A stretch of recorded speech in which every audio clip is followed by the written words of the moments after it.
Thank you. Hi, everybody. How are you? My title changed a little bit. Like Larry said, my name's TeyAnjulee Leon, and I'm a graduate student in MAIS.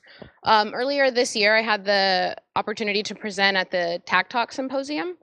I talked about the early stages of my research, but don't worry if you were there before, this isn't a repeat. The presentation I gave in the spring focused on the lead up to my research, and it included theoretical framing, terms, and how my personal journey was a catalyst for the research study. The study that I conducted questioned whether or not difficult experiences that I had as an undergraduate were universal to women of color. And if so, why do they keep showing up here? Why do they continue to pursue higher education? Tonight, I'll briefly discuss one of the key findings from my study. So over the summer, I spent 30 hours conducting participant observations, and although I'm a graduate student and I usually had my kid with me, I did my best to fully immerse myself in the undergraduate experience. So I spread my time among a few key places, mostly the library and the WG computer lab. My goal was to observe women of color students in these spaces, as well as get a feel for what it was like to inhabit them myself. In addition, I conducted 4 interviews with female students of color. Their names, age, and majors are shown behind me.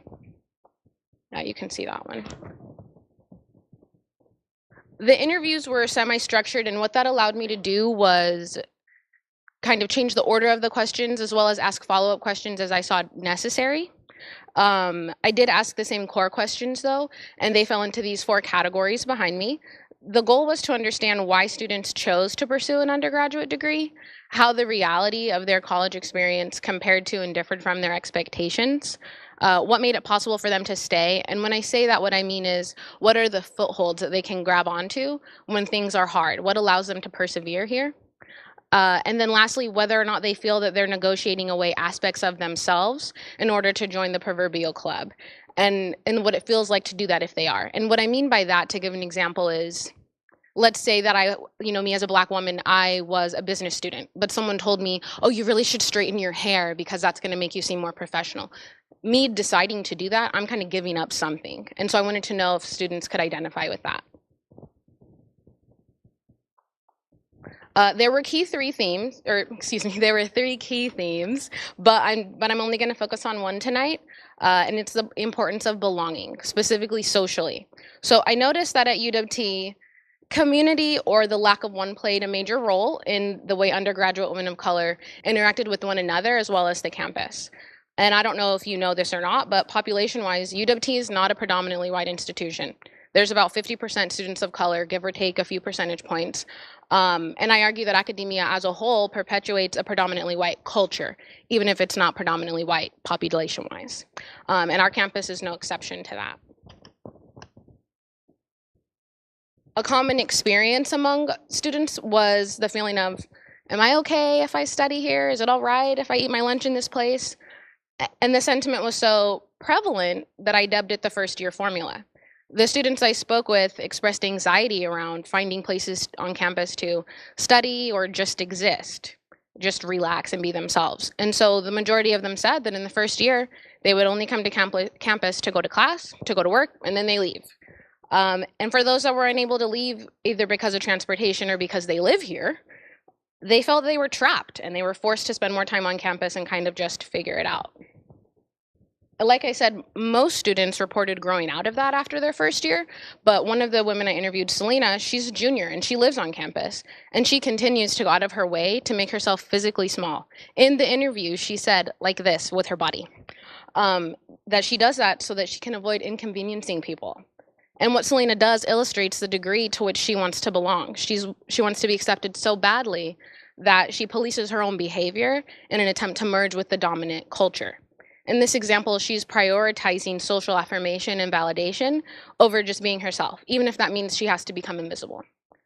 And that really bothered me. She's sacrificing her personality and comfort to fit in. And I want to ask, how does that sit with you? I think it's important to say I only interviewed 4 women, but I would argue that that's not unique to Selena. And that told me that as a campus, we need to address an issue of climate. So first we have to understand that the underlying problem is white supremacy. White supremacy is implicated in all of this. And even if the students aren't calling it that or they don't have the language, that's what it is. And until we start calling the problem by its name, out loud, not in our safe spaces or quietly in our offices, we can't fix anything. So not naming white supremacy is like trying to fix a flood in your house, but you haven't turned the water off yet. Buckets and towels are only going to get you so far. And we know the source of this campus climate issue. It's less than perfect. So I think that's where we should start.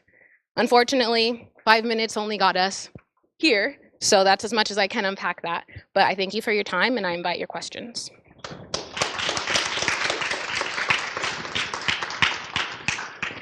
So, question, yes, please. Yeah, thank you. That's so great. I wonder if you had any plans to share some of your findings with your participants or some of your analysis and your interpretations with them? Sorry, can you say that a little louder? Yeah, if you had any plans to just share your wonderful insights with your participants, just to give sort of the feedback to them about your analysis or interpretations or findings. Sure.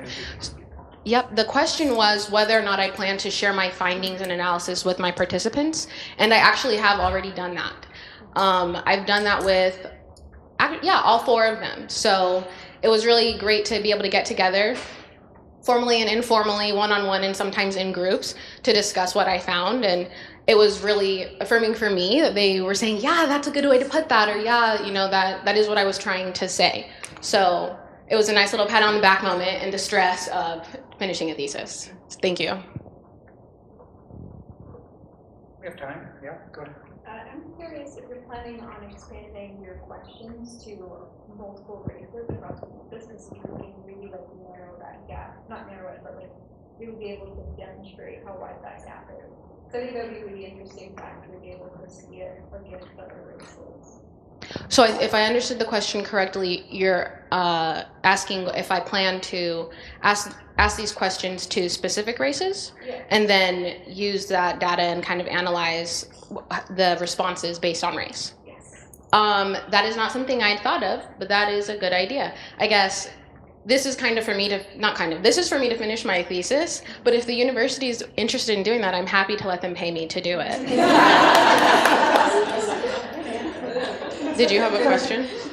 Yeah, I did. So I'm really intrigued by your findings in particular, and it is very consistent with what we see in other campuses, but especially with the link between that sense of belonging and student success, students' ability to thrive in this setting. And I don't know if there's really a question lurking there, but just sort of, were you able to tease out any themes that related to students' feelings of being able to be successful in this setting? Absolutely. To that sense of belonging? Yeah, I'm trying to think how to reword your question, or your question and feedback. There's tons of research on the connection between student sense of belonging and student success, and so that's what Erica was saying. And then she asked whether or not I was able to tease out themes that related to that. Okay, so yes, and like I said, it's only 5 minutes. I can't go into everything, but it's like a 75-page thesis. So if you want to read more about it, it'll be in the library soon.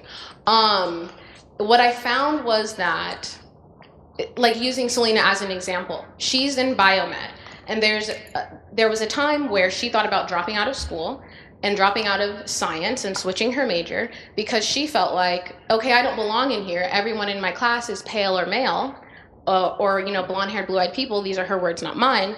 And she was saying, do I belong in science? Am I a science person? Can I do it independently of somebody else who's brown like me? And on one hand, it's like, that's absurd. Of course you can.